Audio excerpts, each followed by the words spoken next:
We have two speakers left for today. Our first speaker will be Rachel Weiss. Rachel Weiss is a writer, educator, and curator, currently Professor of Arts Administration and Policy at the School of the Art Institute of Chicago. Weiss has published extensively on contemporary art. Major recent publications include To and From Utopia in the New Cuban Art from 2011 and On Art, Artist, Latin America and Other Utopias by Louis Kamnitzer from 2009, of which Rachel Weiss is the editor. Her monograph on the third Havana Biennial is forthcoming from After All Books. Rachel Weiss' guest teaching, which she also does, has included appointments at Goldsmiths in London, at Royal College of Art in London as well, and at universities in Australia and China. And I'm very happy that ARKEN is now added to your itinerary, so please welcome Rachel Weiss.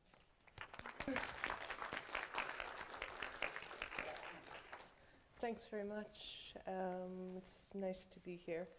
I should start out by saying, maybe more in the form of a confession, that I am a former utopian of a kind of inconclusive, if not failed, variety. And so the question is actually quite direct and immediate for me. And in particular, the question of what to do with all of these radical legacies, what work they might be able to do now, like where they sit as something other than something that happened that we have a kind of strange relation of admiration and embarrassment with regard to. And that's been an animating question for most of the work I've done for probably the last 20 years. What I'm going to do today is talk a little bit about in a slightly contentious way, how utopianism has been an undercurrent in what gets called the New Cuban Art, which is basically work from about 1980, 1981 till about 2000 or so. And I'm going to do that through the figure of the collective, which has a very particular meaning in the case of Cuba. So, in a neat schematic for what he calls the prison house of meaning, David Joslet has mapped the various locations of where art does what it does. He says that works in which the meaning resides beside the work correspond to a social vocation. And when the import or impact is found what he calls behind the work, then we're in the presence of iconography. And when the meaning lies in the future, he says, then we're in the presence of utopia. Utopia is, I think, almost always a very contentious subject, and never more so than in the case of, in a case when it has been taken seriously by people who are still alive, and that would be very much the case of Cuba. And nonetheless, it's a theme that I have been reluctant to emphasize too much in relation to Cuban art, since Utopia is generally considered to be a figure of idealist dreaming. And the key thing about this work that I'm going to be talking about is its very real agency and social presence in its own moment. Nonetheless, I think that for pretty much all the artists that I'm talking about, they have been propelled by what we'd have to call a utopian impulse. And in this case, that utopianism consists in the idea that art could actively participate in the process of building a just society. Their utopian faith was, of course, in continual dialogue with the utopian project of the Cuban Revolution overall, even if it was increasingly at odds with that.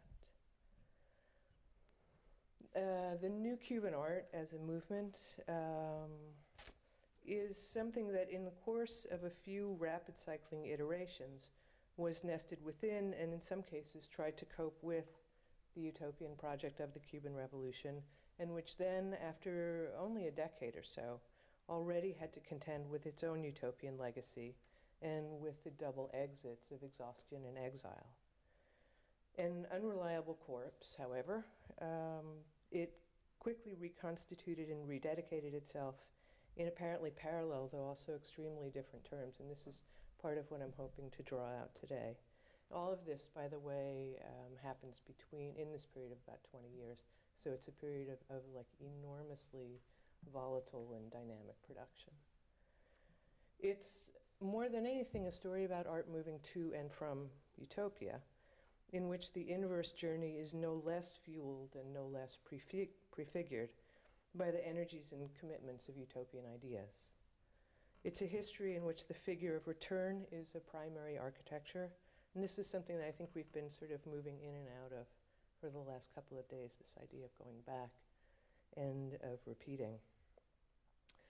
And in the Cuban case, that doubling has sometimes signaled anything from a kind of repetition or reinstitution to a complete rejection.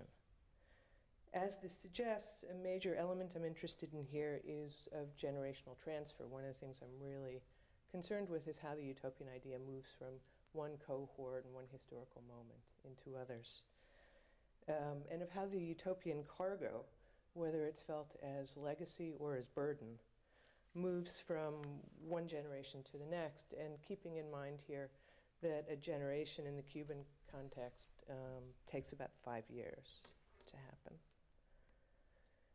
Utopia in this artwork has had to do with constituting or repairing a social body. This is like the general idea I'm going to be putting forward.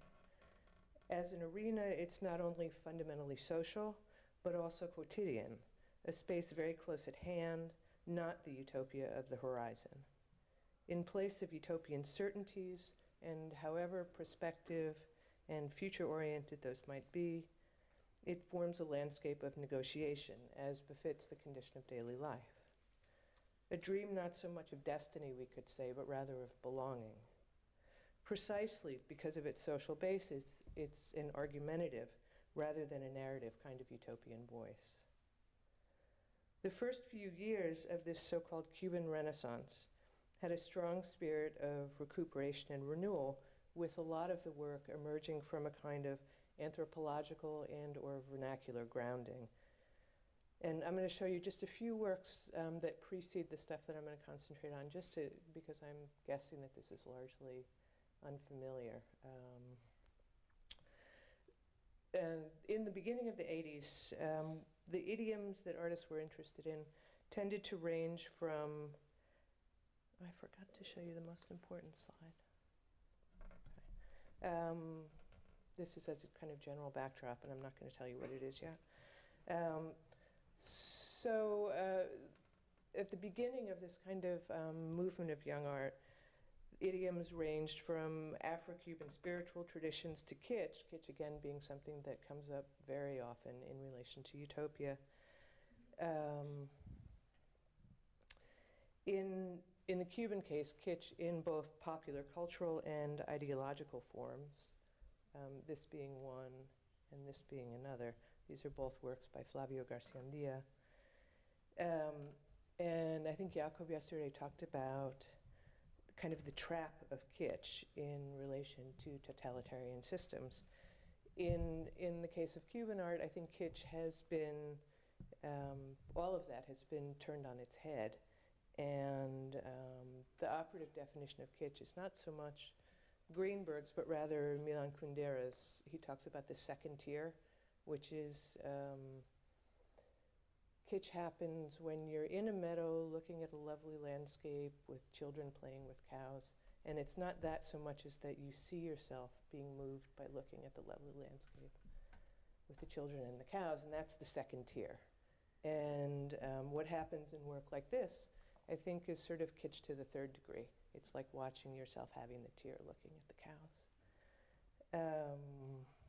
So kitsch being one of the major kind of preoccupations of these artists. And then also an extremely personal and de-heroizing adaptation of revolutionary mythology. And I'll just very quickly show some images. Leandro Soto did a whole series of work that had to do with his family's relation to the revolutionary struggle, and basically taking that whole kind of heroic narrative and locating it exactly in his family. So this is a piece about his uncle. And this is a work in which he's literally playing soldiers with. So it's like a knee-high view of the revolution, a child's eye view of it. And then in a very different vein, Juan Francisco Elso, who narrates the history of the great American heroes, continental American heroes, through a kind of spiritual vocation. And this is a piece called The Warrior. And then his best-known work, which is an effigy of Jose Marti, as a peasant, as like a peasant literally clad in dirt, barefoot.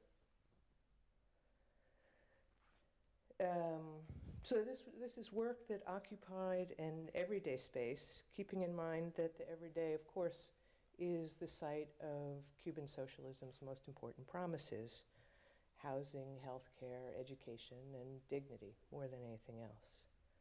Artists created a novel everyday whose range intersected the political, the ethical, and the ideological, a social field that lived in a permanent quarrel with the theological and metaphysical, an actual which worked to correct the speculative's bad memory. Most of all, this everyday was a space of interaction, the place where meanings were built through social relations and where the social body came into being. And this becomes much more the case starting around 1985. Cuba, as a socialist society, obviously accepts the idea of a collective body as its very substance. And the social body in toto is claimed to be, or at least aspires to be, a collective. But what interests me here is the more compound body that's been created in various ways over the decades as Cuban society has formed and reformed a whole cascade of bodies, collectives within the collectives, we could say. To form a collective within the collective somehow confounds the overall socialist project, since it demarcates zones of separateness, and in fact an absolutely crucial aspect of artistic activity from around '86 to the mid-'90s was the work of small and mostly informal collectives. This might sound paradoxical, but it's through these collective projects that I want to take up the question of utopian energy in the new Cuban art.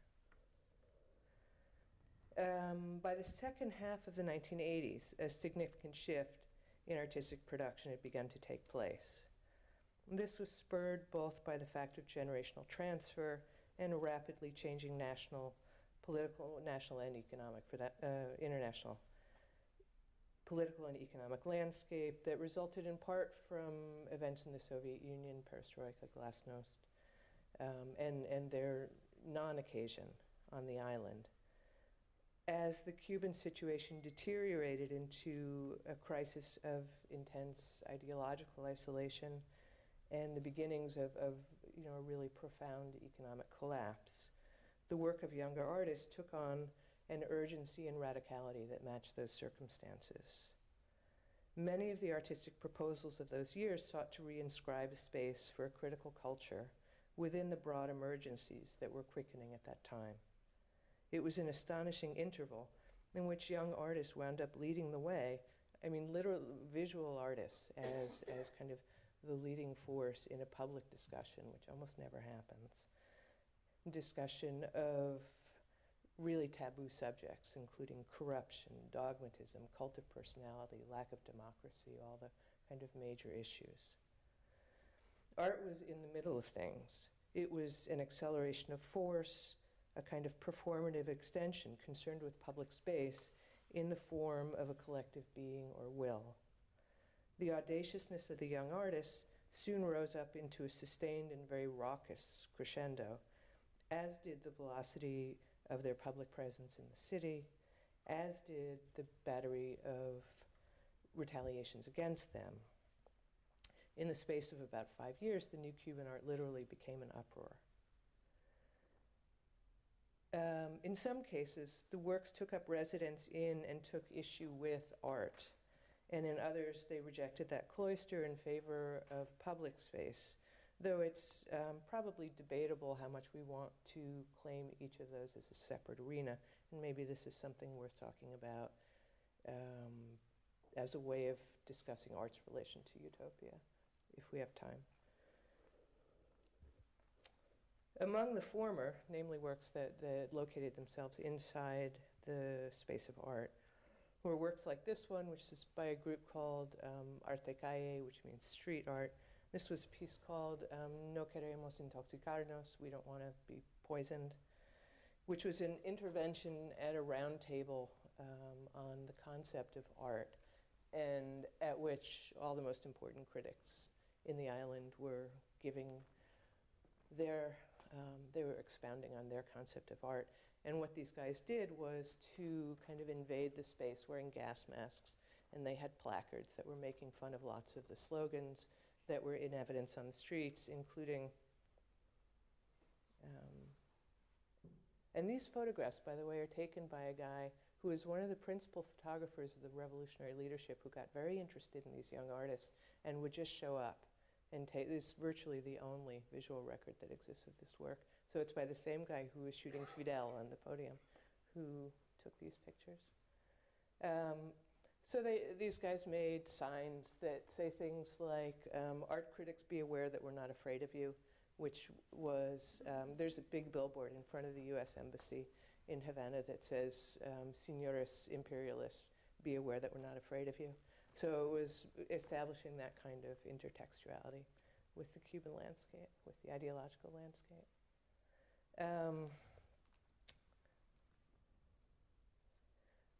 Significantly, though Arte Calle also painted murals on the run, and this is work, probably the more important part of their production, fulfilling their promise of taking up positions in the city, whether in obscure corners or right in the middle of things.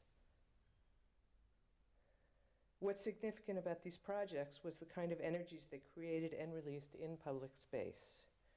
In one of their earliest outings, which I believe is this one, they were going to paint a mural in a neighborhood. It was basically a kind of neighborhood beautification project. And people in the neighborhood got so enthusiastic about it in the course of the day that they turned it into basically a full-scale public carnival.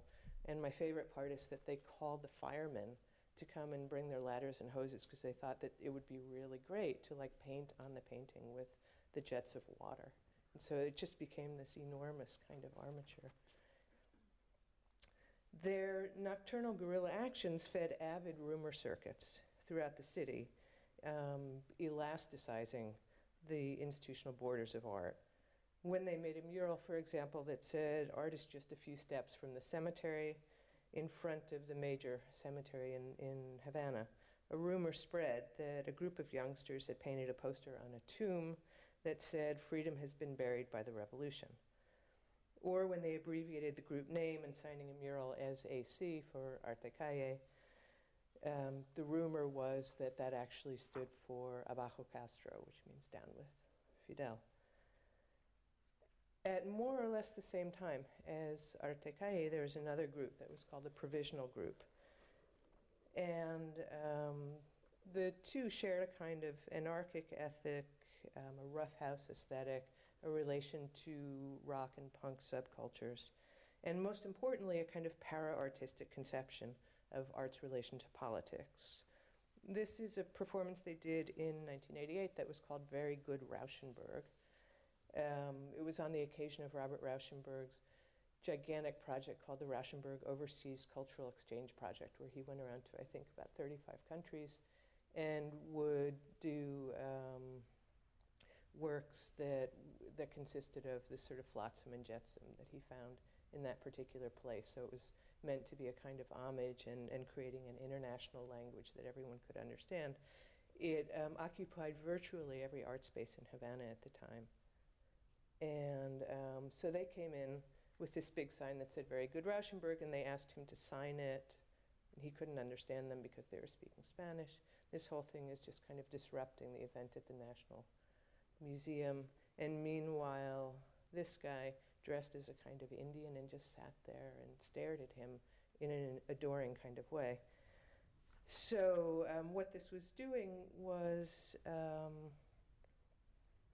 I don't know, making fun of the apparently self-colonizing impulse of the Ministry of Culture to turn itself over to Robert Rauschenberg, and then to kind of make apologies saying that Rauschenberg is an artist who belongs to the Americas, not to the United States.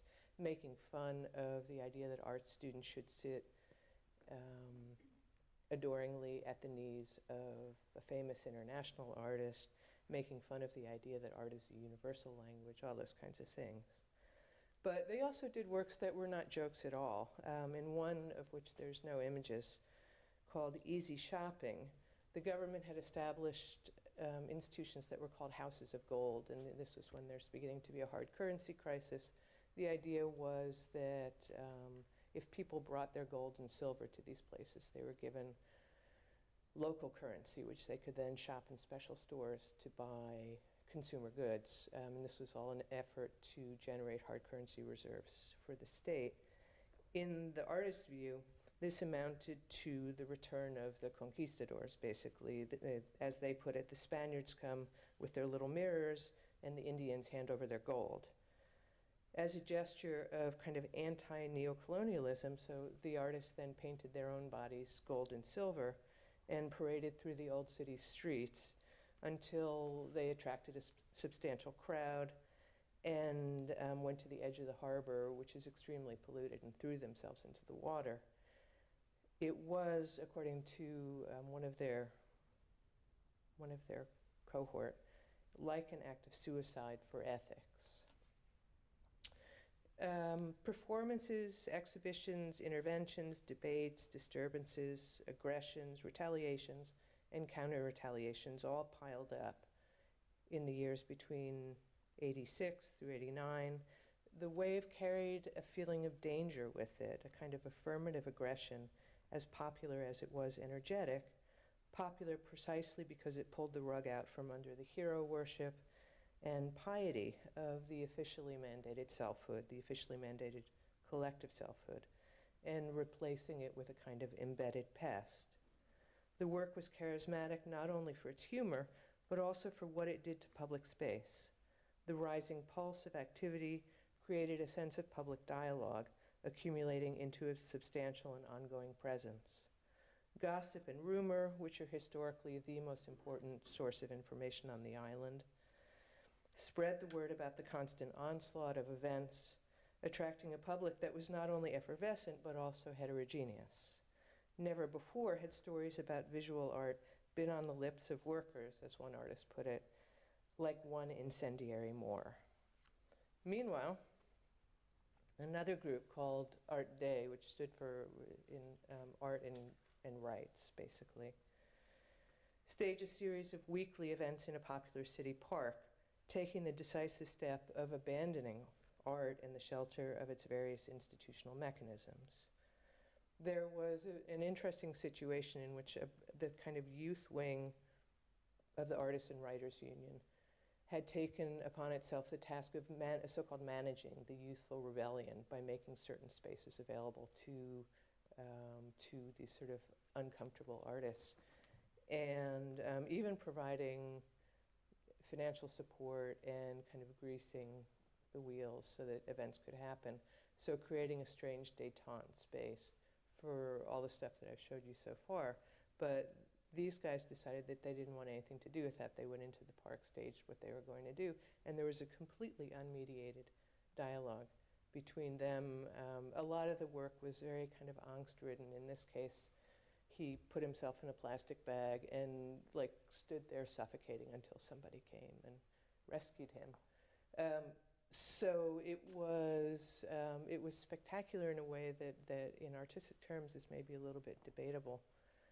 But what happened was that there was a direct encounter with people who had nothing to do with art, and it became a gigantic public debate about citizenship, about the responsibility of individuals to present critical perspectives on the society, things like that.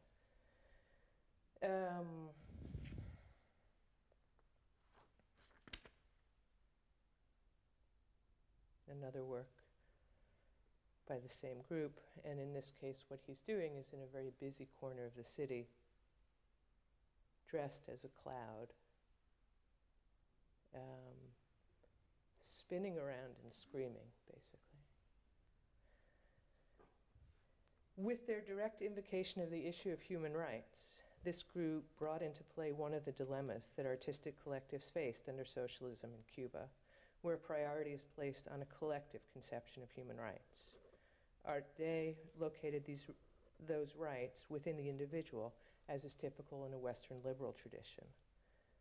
By forming a collective based explicitly in political dissent, and it's worth emphasizing that they are the only group that considered themselves in opposition to the revolution rather than participating from a critical perspective.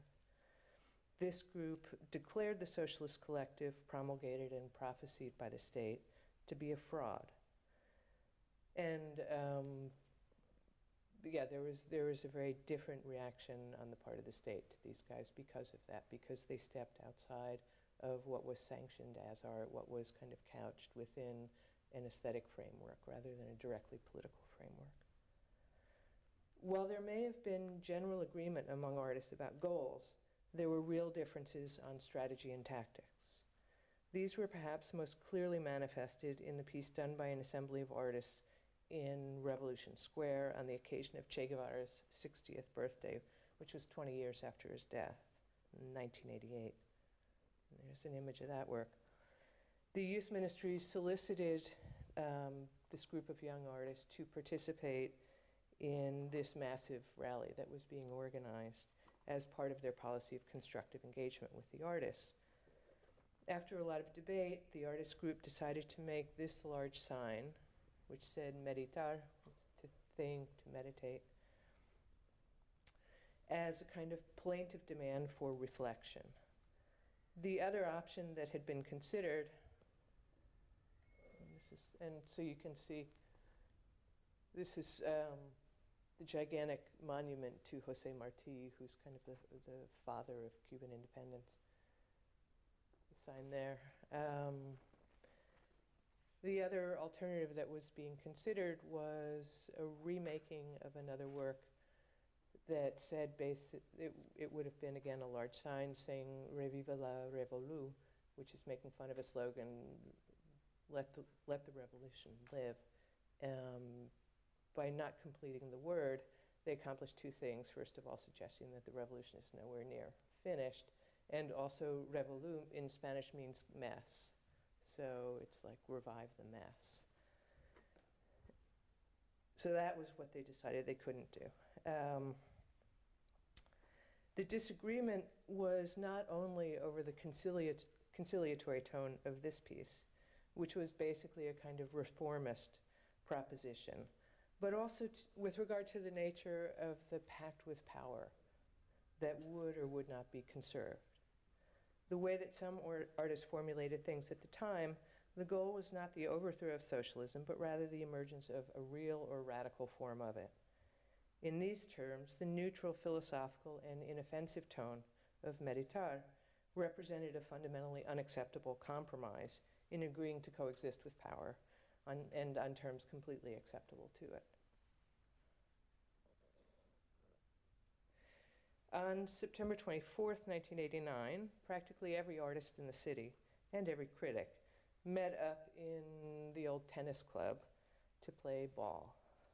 The event had been announced on a few posters around the city under the banner, "Cuban art dedicates itself to baseball." Forewarned, state security actually had a game that they had organized right next to where this one took place. "If we can't make art, then we'll play ball," the artist said, and that's exactly what they did, and this event has been, in many accounts, considered the swan song of that period of Cuban art. It's often been said that what the young artists accomplished was to say out loud what everyone was thinking, but it was probably more than that. The dynamic exchanges they set in motion changed the nature of discussion about the country's problems and thrust it into public space. The avalanche of events and performances in Havana was almost entirely organized by the artists themselves, and so it was a kind of public address that left behind the designated physical spaces of art and their institutional horizon, framing the artistic context rather than being framed by it. Official reaction to the artist was increasingly harsh. By 1989, exhibitions were being closed almost routinely and apparently under the direct supervision of the ideology chief of the Cuban Communist Party, who was literally going to shows before the opening and saying, this okay, not okay this. I mean, the third guy in power in the country.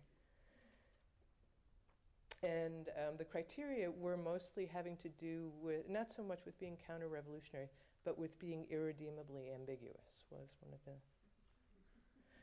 Although no new policy was announced, it became possible suddenly for artists to emigrate, and basically this entire generation of artists left. There were something like 4 or 5 people who remained on the island.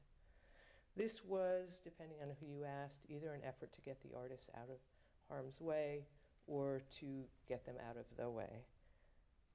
But in either case, their facilitated departure was, of course, sharply contrasted by the really horrific departure of thousands of other people on improvised rafts in exactly those same years, a departure which many people did not survive. On the island, the 1990s began with the near total collapse of the nation's viability, both economic and psychic, including precipitous drops in food, basic goods, transportation, electricity, and maybe most of all, hope. There was a concurrent spike in rhetoric and the public performance of commitment, and a concurrent ascendance of what was called the doble morale, the double morality, which became a kind of new gold standard that underwrote what was a new dollarized economy. The everyday was now, or again, stealing, lying, pimping, hustling, deceiving, disbelieving, desperation, cheating, embarrassment, in other words, basic survival.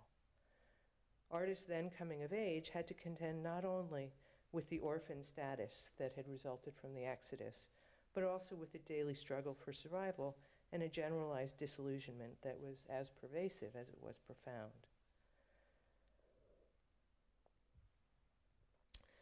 The exodus and what was then called the special period, meaning this period of collapse, were blows against the body of collectivism and solidarity.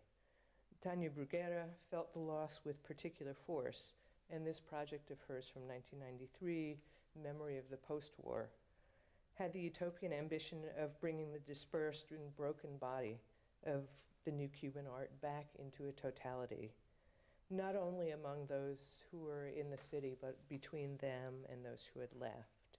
And understandably, this was a very provisional reunion, but the fact of like reconstituting that body somehow was the point here.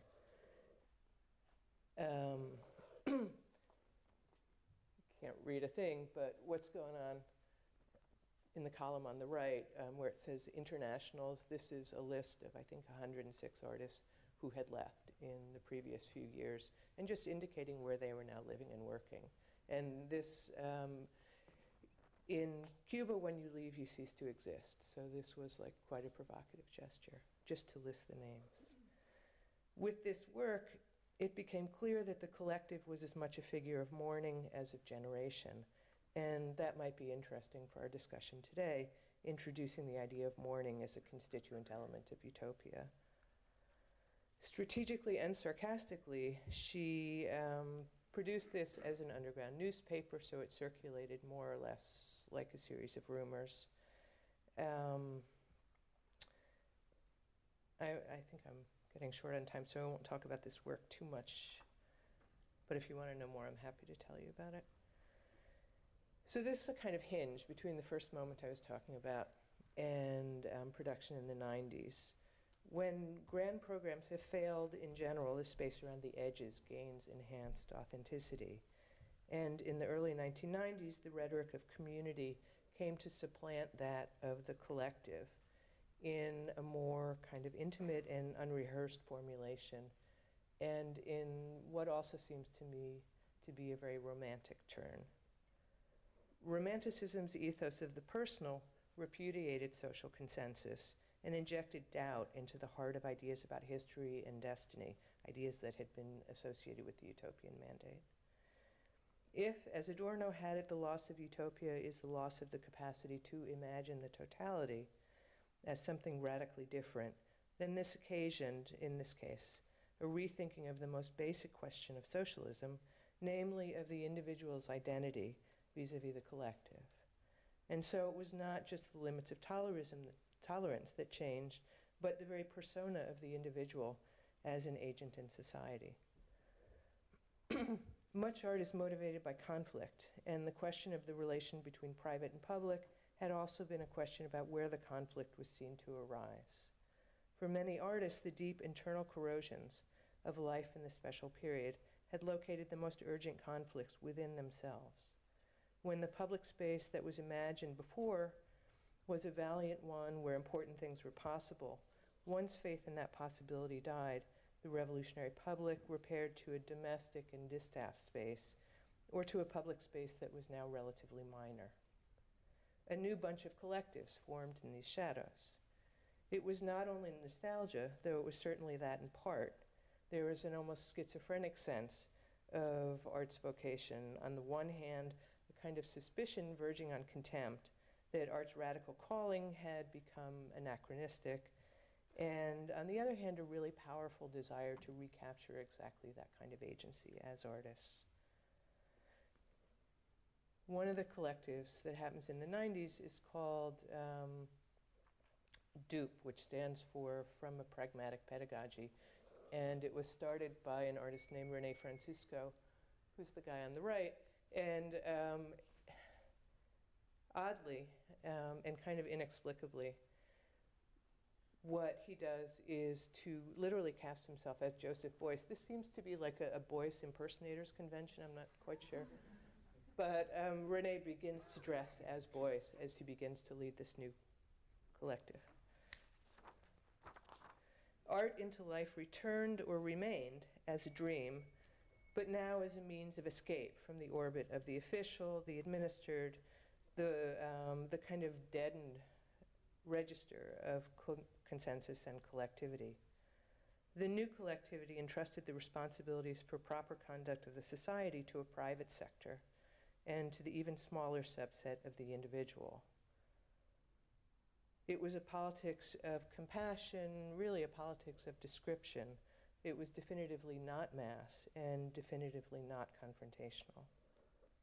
Their first project was a work called La Casa Nacion, the National House, and it consisted basically of making home improvements. This is a solar, which is a particular Cuban kind of slum. It's usually a building that's been divided and subdivided many times, and in which housing is cramped.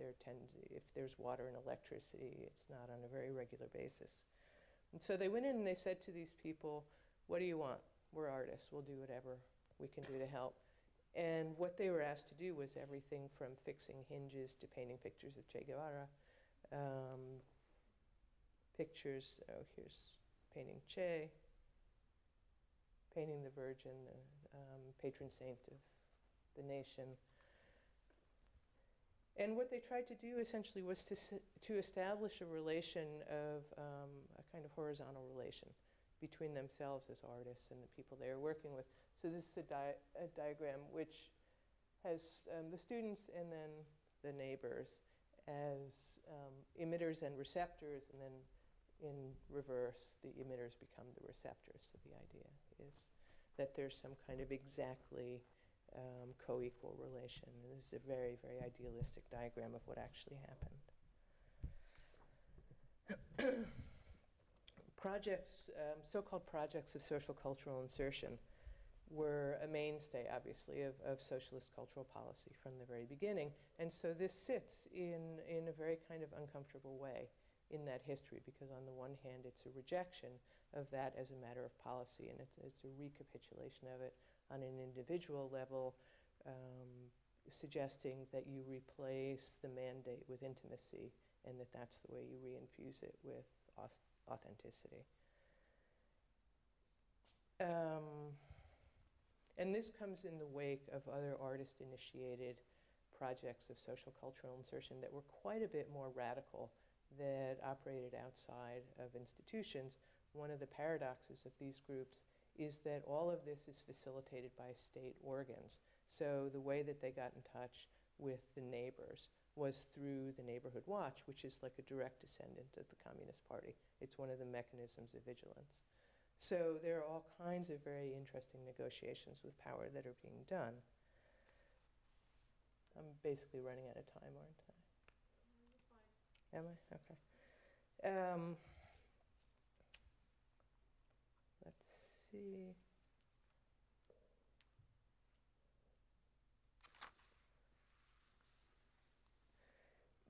In general, my sense of this work is that there's a phenomenon of lateness that's going on with it. And lateness, I mean in the sense that Edward Said used the term in his book on late style.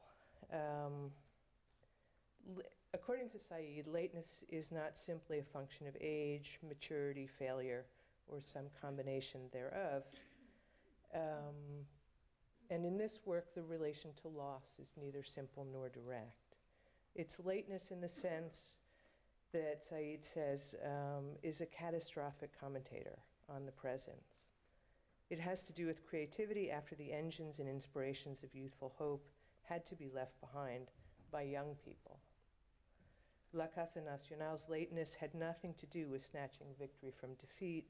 In fact, it had nothing to do with victory, I don't think, although it would have been impossible without defeat preceding it.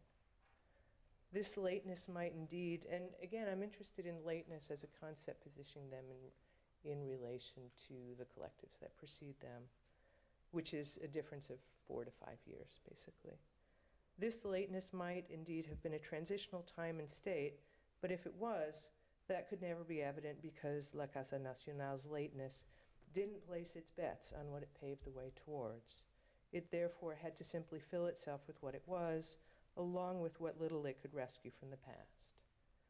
This is the prerogative of late style, in fact. It has the power to render disenchantment and pleasure without resolving the contradiction between them. Ultimately, lateness comes when the limits of art have been encountered, but it doesn't satisfy itself with accepting them. Late works, says Said, are the catastrophes, able neither to draw back from nor fully consummate the desire for the beloved yet elusive object. Just slightly later on, another artist from the 80s, Lazarus Saavedra, his students got together and formed a separate collective. In this case, it was called Enema, which means the same in Spanish and English, meaning enema. And this was their comment on what Cuban art had become and what they felt that it needed. Living and working out of what was by then the derelict facility of the National Art School, the students developed an artistic practice that consisted in using classic performances and restaging them as ready-mades, basically. And they are particularly interested in the somatic works of people like Marina Abramovic, Chris Burden, works that involve especially endurance, tests of endurance, physical pain, that kind of thing. The collective body itself was Enema's principal concern, and their performances often manifested it as the site of difficulty or of conflict or impossibility, with a recurrent motif of individual bodies forced into a kind of trans-individuality, which is obviously a very different figure than a collective. A trans-individuality that never fuses. The overall effect was of an ambivalent and kind of estranging zone, in which there's this continual passage back and forth between the individual and the collective, manifested in an enormous tension between public and private selves, and between confession and display. This was probably clearest in this work, which actually this is a piece of Marina Abramovic. Enema knew about this work from a single black and white photograph that they had seen, and they restaged it in this piece. And what's going on is they hung themselves. This is on the occasion of the National Salon in, I forget what year, 91 maybe. And they're hanging by their ankles from scaffolding in the middle of the National Salon, which is like one of the great parties of the year, and just hanging there. And which like shut down the party immediately, obviously. And they just hung there for like half an hour. And meanwhile, there's a video feed which, there's the video feed, which inverts them. so that they're inverted from the public experiences them as inverted, they're experiencing the public inverted through what they're seeing, and then meanwhile they're re-inverted, but bizarre, impossible figures with their hair standing straight up. Although this group in particular was often seen as a revival of the so-called spirit of the 80s, they had a relationship to the cultural apparatus that complicated that continuity. Their projects, as well as dupes, were facilitated and funded by the state. So, for example, they restaged the famous baseball game, but they did it with state funding. And as one of the artists put it at the time, he said it was like aha, like an action of the 80s, but in the spirit of the 90s. It was like the artist has finally figured it out and survived and gotten involved and understood how to operate. The collective, in other words, had become a supple enough vessel to contain various contradictions. It could function both as outlaw and client, as refuge, and also as launchpad.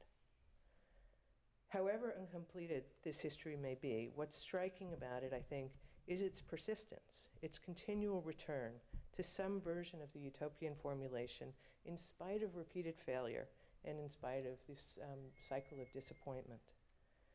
It's been through artist collectives that some of the most important work was done, and important in the sense, what I mean is the sense of being meaningful participants in a process of transformation, of social betterment, of acting in and on history.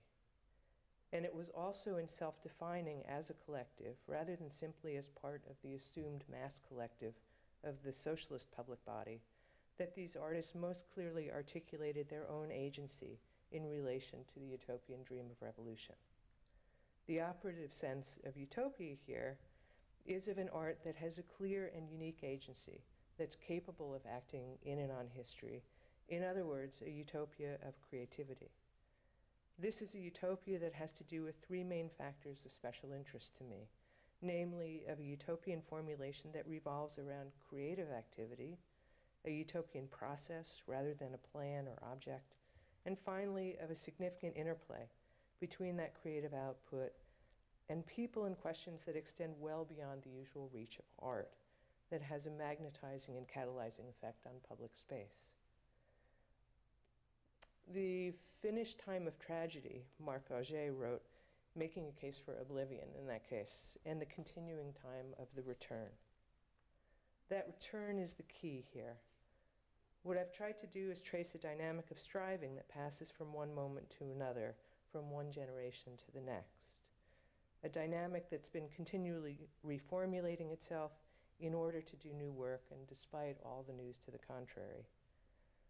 Whether refried, late, or otherwise tarnished, utopianism has been, I would argue, the key energy that has kept Cuban art intent on an ambition of social justice.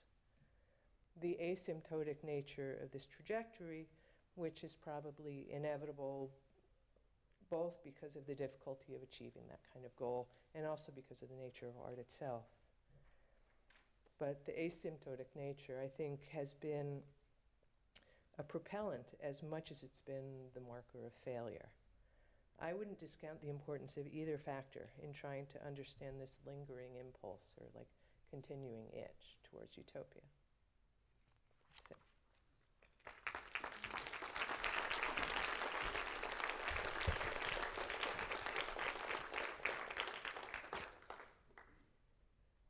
Thank you for a very interesting lecture that indeed make visible the sort of the contextual nature of utopia as well.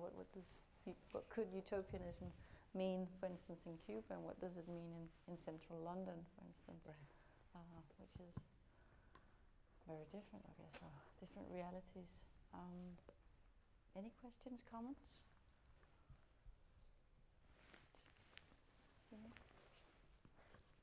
Thank you for a great talk about a world I knew nothing about.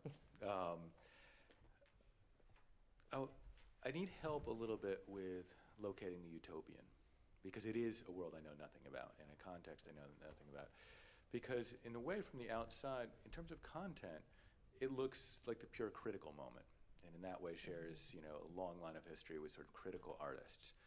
It sounds like you're locating the utopian moment, the sort of positive moment, in the very processes and ideas of the collective. Am I reading that correctly? Yeah.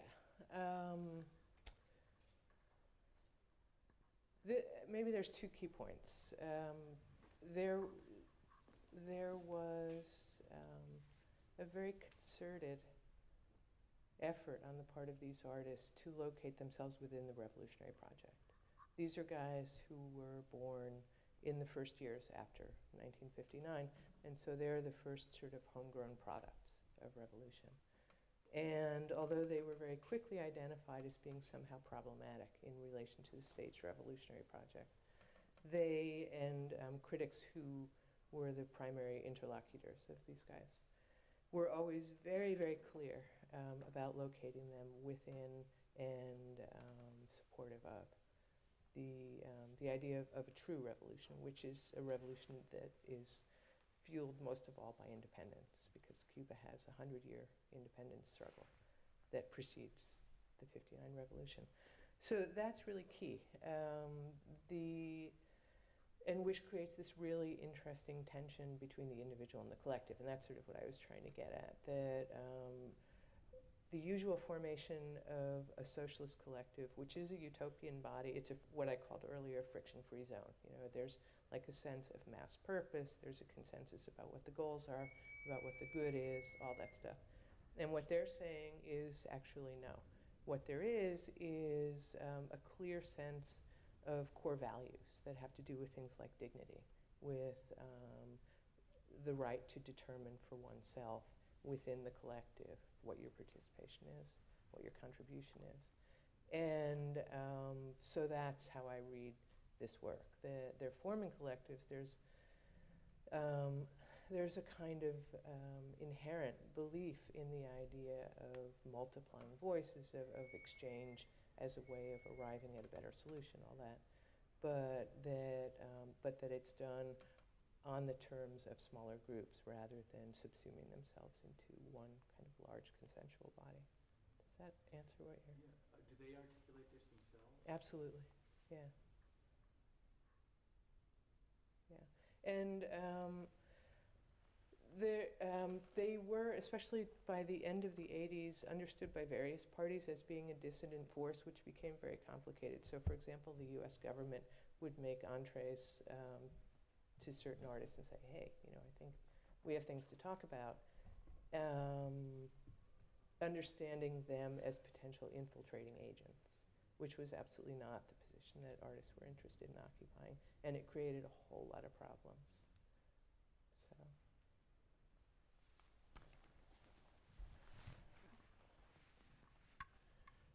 You called some of the works a kind of third-order kitsch. Right. And I wondered, would there be any parallel then to pop art in the capitalist culture? So this being a kind of socialist pop art? And in fact, there was Cuban pop, which is another whole line of development. There, in mid to late 60s, there were a number of very important painters who adopted a kind of pop idiom and used it to make portraits of revolutionary heroes, but in grid formats. So there would be like 12 different Che Guevaras. And this one guy, Raul Martinez, who was the principal painter in that group, made comments to the effect that there's a problem with heroes, and if you have only one, then it becomes like there's too much focus on the figure. But if you make 12, then it works better. So it's this completely different justification for a serial gridded format. The kind of, sorry? No, it's so different. Okay. The like vibrant coloration came out of the Cuban poster tradition, but could be emplaced very easily within a kind of pop idiom. But it was, I think, the interesting thing about Cuban pop was that it was equidistant from Warholian irony and from socialist realism. It really occupied a kind of very distinct space with regard to both of those.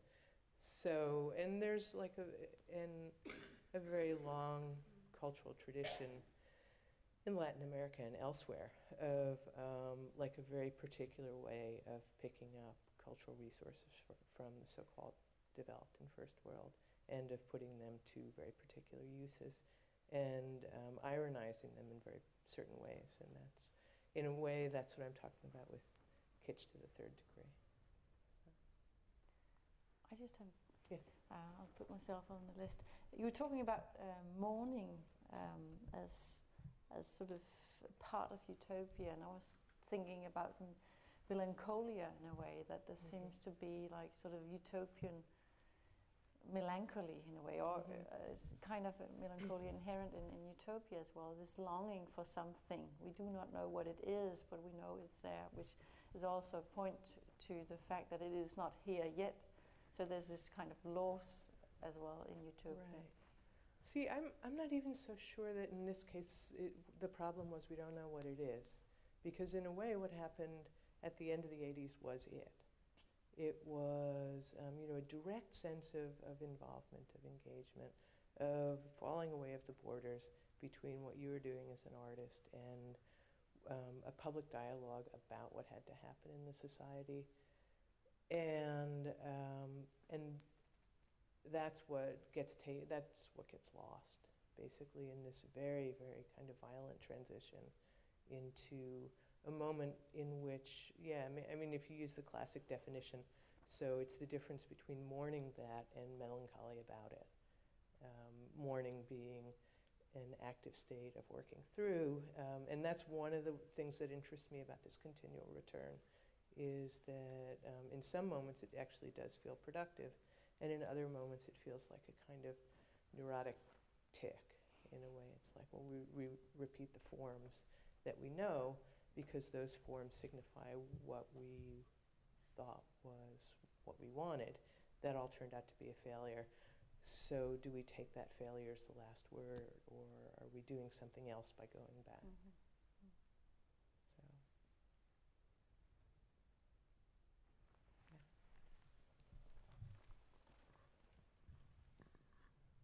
Could you describe the relationship between the authorities and maybe even Castro himself and this art? Are the authorities interested in it? Do they identify with it, or is it taking place in a kind of quasi-underground environment? Or how are the relationships? Yeah, it's not. There's not this underground realm that exists in Eastern Europe, for example, and that's really crucial. This is happening out in the open. The Cuban situation was never as monolithic institutionally as East European states, and so there were like key individuals, key cultural brokers, who would create a kind of protective space and allow certain things to happen. And there were differences between leadership in different institutions. So artists understood that if they went to this one particular exhibition space, that certain things were possible there, or that this person would be able to facilitate an explanation, a plausible explanation of what they were about to do, such that their show would be allowed to open. And it wasn't just a matter of sort of outthinking the censors. There was, in certain moments, a real dialogue about what was revolutionary art and what was counter-revolutionary. But on a couple of really important occasions, even though the shows wound up being closed, there was a public debate literally with the Minister of Culture and this artist who was 19 at the time. So the most important, the most powerful cultural figure in the country, debating with a kid about his work, his image of Che Guevara, and whether it was a revolutionary image or not. So there were these very extraordinary moments that always kept it from being a situation of, either above ground or underground, either acceptable or dissident. And that ambiguity was really kind of the most valuable currency, in a way.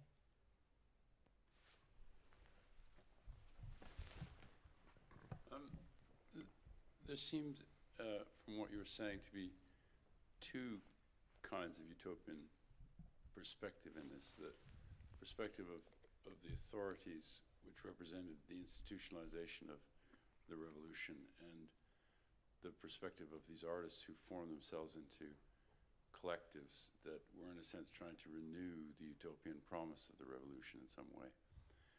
And they seem to be pulling in different directions as you described it, but I just wondered how seriously we can take the idea that the authorities, the Minister of Culture or his representatives or her representatives, are utopians, I mean, or animated by any kind of utopian impulse. I mean, they're defending something that they're hugely invested in and is related to their self-interest and so on. But it seemed to me that one of the reasons that it, at some level the Soviet thing fell apart was because the people that ran it no longer believed in it at all. I mean, eventually there just wasn't any excuse. And I just wondered if that's happening in Cuba. Now? Well, at the time, the late 80s, whether it had happened then.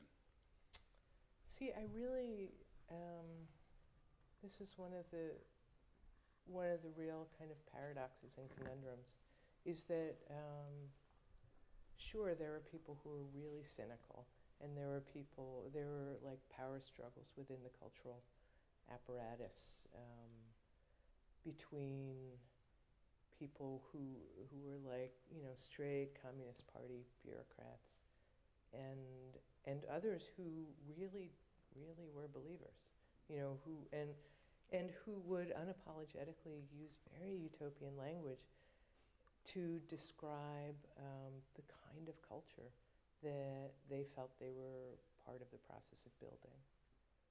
So that's one of the most extraordinary things about this whole situation, is that, and the other ingredient to all of this is that very quickly, Cuban artists in particular got really sick of being the poster child for everyone else's utopia, and really resentful of people coming in and saying, oh, I love your revolution, it's so great, because the revolution has always been so problematic. But there was, at the core of all of this activity, a genuine, decision to own the process, to build the process, to collaborate with other perspectives in doing that. And that stretched, that was not just, heroic artists, that was artists and critics and cultural administrators and, guys in the park and whoever. So, yeah. Okay, thank you very much.